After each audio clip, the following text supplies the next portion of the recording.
सभी विद्यार्थियों को स्वागत है। विद्यार्थियों, आज हम BA part first examination 2023 political science first paper राजनीति सिद्धांत पॉलिटिकल थ्योरी को शुरू करेंगे। आज अपन इस वीडियो के अंदर इम्पॉर्टेंट प्रश्नों पर चर्चा करेंगे 2023 के लिए। अगर आपने ये वीडियो देख लिया तो आपके पास होने के चांसेस बढ़ सकते हैं। ये video English medium and Hindi medium दोनों विद्यार्थियों के लिए है। क्वेश्चन भी इंग्लिश मीडियम और हिंदी मीडियम दोनों के लिए होने वाले हैं, तो वीडियो को पूरा देखें। क्वेश्चनों पर बढ़ने से पहले सबसे पहले मैं आप के साथ पाठ्यक्रम यानी सिलेबस पर चर्चा करना चाहूँगा। आपका जो पॉलिटिकल साइंस का जो पाठ्यक्रम है वो 3 भागों में बटा हुआ है। यूनिट नंबर 1, यूनिट नंबर 2 और यूनिट नंबर 3, 3 भागों में आपका बटा हुआ है। यूनिट नंबर 1 का नाम है पॉलिटिकल थ्योरी, राजनीतिक सिद्धांत। इकाई नंबर 2 का नाम है राज्य एवं सरकार, स्टेट एंड गवर्नमेंट। इकाई नंबर 3 का नाम है मूल राजनीतिक अवधारणाएं एवं लोकतंत्र, पॉलिटिकल कॉन्सेप्ट्स एंड डेमोक्रेसी। इकाई नंबर 1 में जो बिंदु हमें स्टडी करने हैं वो सारे के सारे यहाँ पर हैं। राजनीतिक सिद्धांत का अर्थ, प्रकृति एवं उपयोगिता, meaning, nature and utility of political theory, मानकीय एवं अनुभववादी सिद्धांत, नॉर्मेटिव एंड एम्पेरिसिस्ट थ्योरीज, व्यवहारवाद एवं उत्तर व्यवहारवाद, बिहेवियरलिज्म एंड पोस्ट बिहेवियरलिज्म, वैज्ञानिक पद्धति एवं सिद्धांत निर्माण, scientific method and theory building, राजनीतिक सिद्धांत का पतन एवं पुनः-उदय, the decline and rerise of political theory. This is a very important, you know about it. इकाई नंबर 2 यूनिट नंबर 2 है स्टेट एंड गवर्नमेंट। तो स्टेट एंड गवर्नमेंट में जो भी है अपने पास यहाँ पर इसका दे रखा है कि आदर्शवादी, उदारवादी एवं मार्क्सवादी सिद्धांतों के विशेष संदर्भ में राज्य की प्रकृति तथा कार्य। तो nature of and function of the state with special reference to idealistic, liberal and Marxist theories. फिर है नेक्स्ट, ये इंपॉर्टेंट है, इंपॉर्टेंट टॉपिक मैं यहाँ से बताते जा रहा हूँ, आप टिक करते जाइए। इकाई नंबर 1 में जो इंपॉर्टेंट टॉपिक है वो है मानकीय एवं अनुवादी सिद्धांत और व्यवहारवाद। ये 2 बिंदु हैं जिनको आपको कंप्लीट करना है। इंग्लिश मीडियम वाले normative and empiricist theories and behaviouralism and post behaviouralism, ये टिक कर लीजिएगा इकाई नंबर 1 में, इसकी तैयारी करनी है। इकाई नंबर 2 के अंदर इंपॉर्टेंट टॉपिक जो है वो है एक तो राजनीतिक व्यवस्था का ईस्टर्न का सिद्धांत यानी eastern theory of political system, एक तो ये है। और एक है अपने गवर्नमेंट के अंदर, ये सारे आपको पढ़ने हैं। लोकतंत्र, अधिनायकवाद, एकात्मक तथा संघात्मक, अध्याशात्मक तथा संसदीय। मतलब आपके यहाँ पर democracy and authority, unitary and federal, presidential and parliamentary government, ये आपको कंप्लीट करना है। बात करते हैं इकाई नंबर 3 की। तो इकाई नंबर 3 में पॉलिटिकल कॉन्सेप्ट्स जो हैं यानी मूल राजनीतिक अवधारणा है जिसमें संप्रभुता, अधिकार, स्वतंत्रता, समानता एवं न्याय ये सब आते हैं, तो ये भी आपको कंप्लीट करने। और यहाँ पर sovereignty, rights, freedom and justice, ठीक है। तो यहाँ पर एक तरीके से आपके समक्ष पूरा का पूरा पाठ्यक्रम है, आप इसको जांच सकते हैं इंग्लिश मीडियम के विद्यार्थियों के लिए भी और हिंदी मीडियम विद्यार्थियों के लिए भी, ठीक है। लेकिन आज अपन इस वीडियो में इंपॉर्टेंट प्रश्न देखेंगे और आज अपन इकाई नंबर 1 जो है पॉलिटिकल थ्योरी, राजनीतिक सिद्धांत, इसके हर एक पॉइंट के इम्पॉर्टेंट प्रश्नों को लेकर चलेंगे और इकाई नंबर 1 आज आपके इस वीडियो में कंप्लीट हो जाएगी। मतलब राजनीतिक सिद्धांत का अर्थ, प्रकृति में उपयोगिता, इस टॉपिक से कौन कौन से इंपॉर्टेंट क्वेश्चन बनते हैं पार्ट ए के लिए, ठीक है। जैसा कि आपको पता है आपके पेपर में 3 पार्ट होते हैं, तो तीनों पार्ट में से पार्ट ए के लिए जो इंपॉर्टेंट प्रश्न होंगे वही अपन इस वीडियो में चर्चा करेंगे। इसी तरीके से मानकीय एवं अनुभववादी सिद्धांत में कौन कौन से इंपॉर्टेंट प्रश्न बनते हैं वो अपन देखेंगे। तो आज की वीडियो पसंद आया आपको तो वीडियो को लाइक करें, चैनल को सब्सक्राइब करें। थैंक्स। आप अगर आप व्याप्त करना चाहते हैं, एक्सप्रेस करना चाहते हैं, तो एक ही माध्यम है थैंक्स बोलने का, वो है लाइक करना वीडियो को और कमेंट करना, ठीक है। तो लाइक और कमेंट कीजिए और सब्सक्राइब कीजिए ज़्यादा से ज़्यादा, ताकि मैं इसी प्रकार के कंटेंट आपके लिए बना सकूं। चलिए, तो सबसे पहला अपना जो टॉपिक था वो था राजनीतिक सिद्धांत का अर्थ, प्रकृति एवं उपयोगिता, meaning, nature and utility of political theory. इसके इम्पोर्टेंट क्वेश्चन देखते हैं।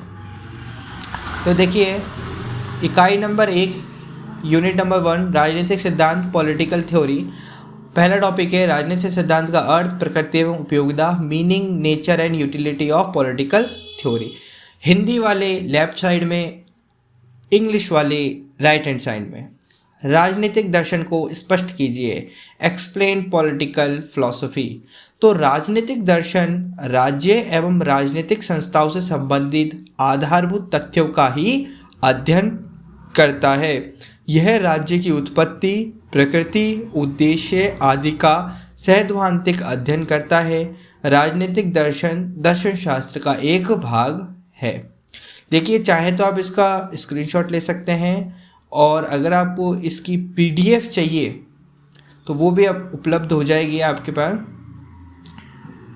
नीचे डिस्क्रिप्शन बॉक्स में इसकी पीडीएफ होगी, वहाँ से आप डाउनलोड कर सकते हैं। प्रश्न नंबर 2 है सिद्धांत को परिभाषित कीजिए। सिद्धांत ज्ञान के ऐसे निकाय को कहा जाता है जो यथार्थ विषयक तथ्यों से प्राप्त किया जाता है तथा उन्हें वह अर्थ और महत्व प्रदान करता है जिसे अन्यथा वे प्राप्त नहीं करते। यह एक विश्लेषणात्मक युक्ति, विश्लेषणात्मक मतलब क्या होता है, एनालिटिकल टूल है जिसकी सहायता से तथ्यों यानी फैक्ट्स की व्याख्या यानी एक्सप्लेन तथा उनके विषय में भविष्यवाणी यानी प्रिडिक्ट किया जा सकता है सिद्धांत के आधार पर। नेक्स्ट है राजनीतिक सिद्धांत शब्द का क्या अर्थ है, what is a mean by the term political theory, या फिर इसी क्वेश्चन को राजनीतिक सिद्धांत की व्याख्या कीजिए, एक्सप्लेन पॉलिटिकल थ्योरी, इस तरह भी पूछा जा सकता है। उत्तर है राजनीतिक सिद्धांत शब्द में राजनीति का अर्थ है सार्वजनिक हित का विषय और सिद्धांत का अर्थ है सभ्य मानव जाति की प्रकृति का उपकरण। अर्थात राजनीतिक सिद्धांत से तात्पर्य राजनीतिक क्रियाओं या राजनीतिक व्यवस्था के उस सामान्य सिद्धांत से है जो उनसे संबंधित समस्त तथ्यों, प्राकल्पनाओं, सामान्यकरणों आदि की व्याख्या करता है। समझ में आ रहा है? चलिए अब आगे बढ़ते हैं। राजनीतिक सिद्धांत की एक परिभाषा दीजिए। इजाक के अनुसार राजनीतिक सिद्धांत सामान्यकरण का समुच्चय यानी सेट है। सेट मतलब होता है ग्रुप है। इसमें हमारे द्वारा प्रत्यक्षतः परिचित तथा परिचालनात्मक रूप से परिभाषित अवधारणाएं पाई जाती हैं।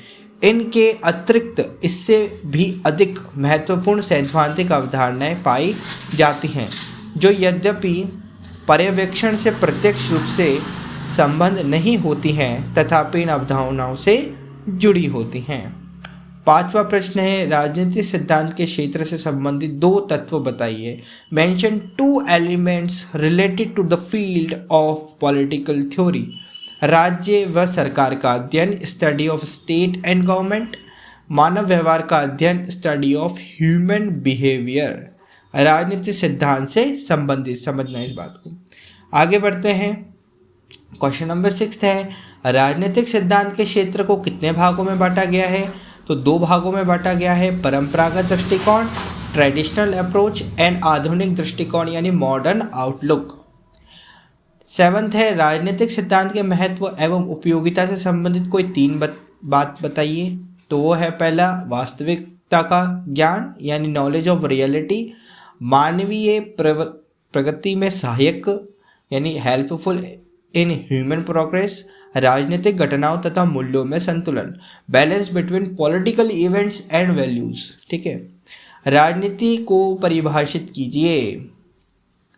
Define politics. हिंदी शब्द राजनीति और अंग्रेजी शब्द पॉलिटिक्स एक दूसरे के पर्यायवाची हैं, यानी एक दूसरे के पर्यायवाची हैं, अच्छा और गुड, इस तरीके से। राजनीति पॉलिटिक्स शब्द की उत्पत्ति यूनानी भाषा के पॉलिस शब्द से हुई है जिसका अर्थ उस भाषा में नगर राज्य यानी सिटी स्टेट होता है। लेकिन अब धीरे धीरे राज्य का स्वरूप बदल गया और उसका स्थान आधुनिक राज्यों ने ले लिया। इसके साथ ही राजनीति के स्थान पर अब राजनीति विज्ञान कहा जाने लगा, है ना। पहले अपना जो सब्जेक्ट का नाम था वो था राजनीति केवल, लेकिन अब इसको बदल दिया गया और अब अपन क्या यूज़ करते हैं, राजनीति विज्ञान, पॉलिटिकल साइंस, लेकिन पहले पॉलिटिकल ही था इसका नाम। नेक्स्ट है, राजनीति शब्द का प्रयोग सर्वप्रथम किस विद्वान ने और किस पुस्तक में किया था? विच scholar first use the word politics and in which book? The word politics was first used by Aristotle in his book politics. यानी राजनीति शब्द का सर्वप्रथम प्रयोग अरस्तु ने अपनी पुस्तक पॉलिटिक्स में किया था। नेक्स्ट है, फ्रेडरिक पोलक ने राजनीति शब्द को किन दो वर्गों में विभाजित किया है? तो दो वर्गों में है, पहला सैद्धांतिक राजनीति और दूसरा है व्यवहारिक राजनीति, यानी theoretical politics and practical politics. अब अपने नेक्स्ट अपन आगे बढ़ेंगे। नेक्स्ट दूसरा टॉपिक है अपने पास, वो है व्यवहारवाद एवं उत्तर व्यवहारवाद। फर्स्ट हो गए यहाँ पर सेकंड आएगा, ठीक है। व्यवहारवाद एवं उत्तर व्यवहारवाद, behaviouralism and post behaviouralism. David Easton के अनुसार व्यवहारवाद की परिभाषा क्या है, अथवा व्यवहारवाद को परिभाषित कीजिए। What is the definition of behaviouralism according to David Easton और डिफाइंड बिहेवियरलिज्म, ठीक है। डेविड ईस्टन के अनुसार व्यवहारवाद मानव का ऐसा व्यवहार है जिसका प्रत्येक व्यक्ति द्वारा पर्यवेक्षण यानी ऑब्जर्वेशन, मापन यानी मेजरमेंट और सत्यापन यानी वेरिफिकेशन किया जा सकता है। व्यवहारवाद राजनीति व्यवहार के अध्ययन से राजनीति की संरचनात्मक प्रक्रियाओं आदि के बारे में वैज्ञानिक व्याख्याएं विकसित करना चाहता है। नेक्स्ट है, डेविड ट्रूमैन के अनुसार व्यवहारवाद से क्या अभिप्राय है? तो डेविड ट्रूमैन के अनुसार व्यवहारवाद से अभिप्राय है कि अनुसंधान व्यवस्थित हो, यानी रिसर्च व्यवस्थित हो, तथा उसका प्रमुख आग्रह आनुभाविक प्रणालियों के प्रयोग पर होना चाहिए। नेक्स्ट है, व्यवहारवाद का दृष्टिकोण क्या है? What is the approach of behaviouralism? व्यवहारवाद एक ऐसा दृष्टिकोण है जिसका लक्ष्य विश्लेषण की नई इकाइयों, नई पद्धतियों, नई तकनीकों, नए तथ्यों और एक व्यवस्थित सिद्धांत के विकास को प्राप्त करना है। व्यवहारवाद को परिभाषित कीजिए। तो डेविड ईस्टन के अनुसार व्यवहारवाद के अध्ययन की इकाई मनुष्य का ऐसा राजनीतिक व्यवहार है जिसका पर्यवेक्षण, मापन, और ये दोबारा आ चुका है, इसका मतलब इम्पोर्टेंट है, इसको आप देखना। व्यवहारवाद के उदय और विकास के 4 कारण लिखिए। तो पहला कारण है परंपरागत अध्ययन पद्धतियों के प्रति असंतोष, दूसरा अन्य सामाजिक विज्ञानों से प्रेरणा, तीसरा द्वितीय विश्व युद्ध का प्रभाव और चौथा नवीन अध्ययन पद्धतियों का प्रयोग।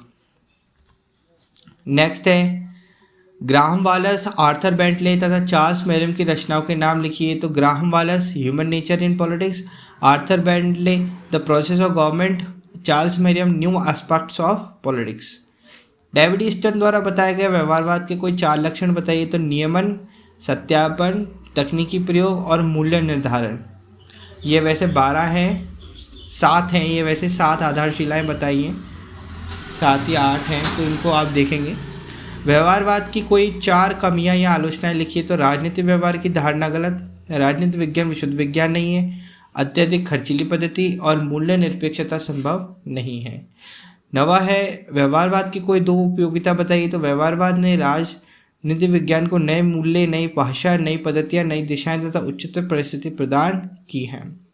और व्यवहारवाद ने राजनीतिक विज्ञान के दृष्टिकोण को व्यापक बनाया है। उत्तर व्यवहारवाद के प्रमुख 2 नारे कौन से हैं? कर्म और प्रासंगिकता या शोध की सार्थकता। कर्म और प्रासंगिकता की सार्थकता। नेक्स्ट आगे बढ़ेंगे तो बात करते हैं व्यवहारवाद। उत्तर व्यवहारवाद के कोई 4 लक्षण या विशेषताएं बताइए। तो प्रविधि से पूर्व सार, सामाजिक परिवर्तन पर बल, राजनीति की क्रूर यथार्थताओं के प्रति सचेतता और मूल्यों की महत्वपूर्ण भूमिका। उत्तर व्यवहारवादी क्रांति के क्या कारण थे? तो उत्तर व्यवहारवादी क्रांति का जन्म व्यवहारवादी रूढ़िवादिता, जड़ता, दिशाहीनता और मूल्यों से संबंध विच्छेद करने की प्रवृत्ति के कारण हुआ। उत्तर व्यवहारवाद के उदय के प्रमुख कारणों की विवेचना कीजिए, अथवा उत्तर व्यवहारवाद के उदय के 2 कारण लिखिए। व्यवहारवाद के बाद आधुनिक राजनीति विज्ञान का विकास उत्तर व्यवहारवाद के रूप में हुआ है, जिसके उदय होने के प्रमुख कारण निम्नलिखित हैं। पहला, व्यवहारवादियों द्वारा मानव व्यवहार के निश्चित नियम देने में असमर्थ रहना। व्यवहारवाद द्वारा अध्ययन में मूल्यों की उपेक्षा करना। अपने युग की समस्याओं के प्रसंग में व्यवहारवाद का अप्रासंगिक एवं निष्क्रिय होना। और चौथा है उत्तर व्यवहारवाद का जन्म युग की मांग। नेक्स्ट है, आगमनात्मक अध्ययन पद्धति क्या है। आगमनात्मक अध्ययन पद्धति के अंतर्गत अनेक प्रघटनाओं व तथ्यों के निरीक्षण, परीक्षण तथा विश्लेषण के बाद एक सामान्य निष्कर्ष या एक सामान्य नियम का प्रतिपादन किया जाता है, उसे ही आगमनात्मक अध्ययन पद्धति कहा जाता है। अंतः अनुशासनात्मक दृष्टिकोण का क्या अर्थ है, या फिर अंतः शास्त्रीय उपागम से आप क्या समझते हैं। वेरी इंपॉर्टेंट क्वेश्चन है। अंतः अनुशासनात्मक दृष्टिकोण में 4 मुख्य शब्द हैं, जिनका अर्थ इस प्रकार है। अंतः का अर्थ है आंतरिक संबंध, अनुशासन का अर्थ है विषय या विद्या, आत्मक का अर्थ है लक्षण तथा दृष्टिकोण का अर्थ अध्ययन का उपागम, है ना। इस प्रकार शाब्दिक अर्थ बना अध्ययन का ऐसा दृष्टिकोण जो विभिन्न विषयों में आंतरिक संबंध के लक्षण पर बल देता है, यह अंतः अनुशासनात्मक दृष्टिकोण कहलाता है। अब बात करते हैं अपन नेक्स्ट, वैज्ञानिक पद्धति एवं सिद्धांत निर्माण, scientific method and theory building. तो इसमें वैज्ञानिक पद्धति किसे कहते हैं, तो जिस ढंग से विज्ञान के ज्ञान को प्राप्त किया जाता है उसे वैज्ञानिक विधि कहते हैं। वैज्ञानिक पद्धति को परिभाषित कीजिए, तो वैज्ञानिक पद्धति विश्व के प्रति एक चित्तवृत्ति, एक दृष्टिकोण, जांचशील ज्ञान का व्यवस्थित निकाय तथा खोज करने का एक तरीका है। एनसाइक्लोपीडिया ब्रिटानिका के अनुसार वैज्ञानिक पद्धति एक सामूहिक शब्द है जो उन अनेक प्रक्रियाओं को स्पष्ट करता है जिनकी सहायता से विज्ञान का निर्माण होता है। व्यापक अर्थों में वैज्ञानिक पद्धति का तात्पर्य अनुसंधान की किसी भी ऐसी पद्धति से है जिसके द्वारा निष्पक्ष एवं व्यवस्थित ज्ञान को प्राप्त किया जा सके। वैज्ञानिक पद्धति के सोपान कौन कौन से, तो कठिनाई एवं समस्या की अनुभूति, समस्याओं का स्पष्ट वर्णन, उपकल्पनाओं का विकास, तार्किक निगमन और मापन के यंत्रों तथा प्रविधियों का विकास। उपकल्पना किसे कहते हैं, तथ्य संकलन के आधार स्वरूप बहुधा हमारे मन में एक धारणा पहले से ही होती है, उसे उपकल्पना कहते हैं। विज्ञान की प्रमुख विशेषताएं कौन कौन सी हैं, तो संशयवाद, प्रामाणिकता, परिशुद्धता, अमूर्तता, व्यवस्थितता और भविष्यवाणी करने की क्षमता। नेक्स्ट है राजनीतिक सिद्धांत का पतन एवं पुनः उदय। राजनीतिक सिद्धांत के पतन से अभिप्राय स्पष्ट कीजिए। तो राजनीति विज्ञान में राजनीतिक सिद्धांत के पतन का अभिप्राय डेविड ईस्टन के अनुसार यह है कि राजनीतिक सिद्धांत परंपरागत घिसे पिटे विचारों पर आधारित है। यह दिशाविहीन, अति यथार्थवादी और इतिहास परकता से ग्रसित हो गया है तथा एक नवीन राजनीतिक संश्लेषण अथवा सिद्धांत प्रदान करने में असमर्थ रहा है। दूसरा है राजनीतिक सिद्धांत के ह्रास या पतन के कोई 2 कारण बताइए। तो सर्वमान्य सिद्धांतों का अभाव है और अल्पतंत्र की अधीनता है। राजनीतिक सिद्धांत के पतन के बारे में कब्बन का विचार क्या है, तो कब्बन के अनुसार राजनीतिक सिद्धांत के पतन के लिए इसके विचारकों को दोषी नहीं ठहराया जा सकता है, क्योंकि राजनीतिक चिंतन नैतिक तथा मूल्य प्रधान है। इसके विपरीत अपने स्वभाव के कारण व नीति शास्त्र के ह्रास के कारण इसका पतन निश्चित ही था। पीएच पैट्रिक के अनुसार राजनीतिक सिद्धांत के पतन का क्या कारण था, जनतंत्र की विजय। डॉक्टर विबासी के अनुसार राजनीतिक सिद्धांत की पराभव का कारण क्या है, तो डॉक्टर विबासी के अनुसार राजनीतिक सिद्धांत की पराभव के कारण बंजर मानववाद और रुक्ष व्यवहारपरकवाद है। मानपरकवाद और रुक्ष व्यवहारपरकवाद। नेक्स्ट है कब्बन के अनुसार राजनीतिक सिद्धांत के पतन के प्रमुख 3 कारण बताइए। तो परिवर्तित परिस्थितियों के अनुरूप ढालने में अक्षमता, सत्ता की संकल्पना से जोड़ने का प्रयास और सन की निराशावाद। डेविडेसन के अनुसार राजनीतिक सिद्धांत के पतन के कोई 2 कारण। तो पहला, राजनीतिक सिद्धांत परंपरागत घिसे पिटे विचारों पर आधारित है, और दूसरा, राजनीतिक सिद्धांत नवीन संश्लेषण विकास के कार्य क्षेत्र में असमर्थ रहा है। वर्तमान में पश्चिम में परंपरावादी राज्य सिद्धांतों की निरंतरता के प्रतिनिधि विचारक कौन है। तो Michael Oakeshott, Hannah Arendt, Jouvenel Leo Strauss तथा एरिक वोगेलिन। नेक्स्ट है, शास्त्रीय राजनीतिक सिद्धांत के पतन के कोई 2 कारण लिखिए। तो इतिहासवाद के उदय होने से शास्त्रीय सिद्धांत का पतन हुआ, और दूसरा, राजनीतिक विज्ञान का आविर्भाव होने से राजनीतिक सिद्धांत का पतन हुआ। नेक्स्ट है, राजनीतिक सिद्धांत के पुनरुत्थान के समर्थक विचारक कौन थे। तो ईशिया बर्लिन, ब्लांडेन, लियोस्ट्रॉस व थर्स बाय और गूल्ड आदि। नेक्स्ट है, राजनीतिक सिद्धांत पूर्णतः अस्तित्व में है। बर्लिन के इस वाक्य में के समर्थन में 2 तर्क दीजिए। तो पहला, राजनीति केवल उसी समाज में होती है जहाँ हितों की परस्पर टक्कर हो। दूसरा, व्यवहारवादियों के अनुचित प्रयास से राजनीतिक सिद्धांत समाप्त नहीं होते, अतः राजनीतिक सिद्धांत आज भी अस्तित्व में है। तो यहाँ हमने इकाई नंबर 1 यानी राजनीतिक सिद्धांत या पॉलिटिकल थ्योरी को कंप्लीट करा है। आगे आने वाली वीडियोस में अपन इकाई नंबर 2 और इकाई नंबर 3 के विषय में भी चर्चा करेंगे। अगर वीडियो पसंद आए तो वीडियो को लाइक करें और चैनल को सब्सक्राइब करें।